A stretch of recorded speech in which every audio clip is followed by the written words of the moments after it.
мен азыркы келиндерден такыр ыйман качып кутулдум. Жөн эле төрөбөйбү айланайын? Жок, мен жалгыз төрөгөндөн корком. Күйөөм колумду кармап турсун деп. Аны сас келген сал күйөөсү кантип аялы төрөп атканын тигил телефонго тартат экен. Уят эмеспи бутам?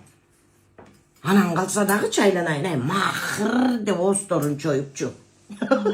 Махыр ала тургандан кийин жок дегенде пиязды ачыганда үйрөнүп албайбы я?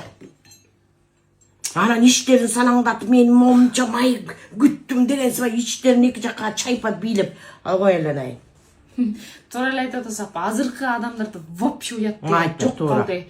Кайненелерде караганда калжаңдашып, көчөгө шымчан чыгып, тас таңдап жыттым эле, картайган унутушуп, анысы аз келгенсип бир туруп деди. Небере баккылар келишпейт, апай беттиме. Небере апа деген баланы багып, үйдө балпаган байбиче болуп отур да, бир сетевый маркетингке баштарын тыгат экен. Титакабы шерне дегендери бүтпөйт. Отуруп, неларын билбей ушактап, баланчанын келинди төгүнчөн келип, TikToктон баштап чыгышпайт. Азыркы кайнене болбой элечи, камыр болуп калды.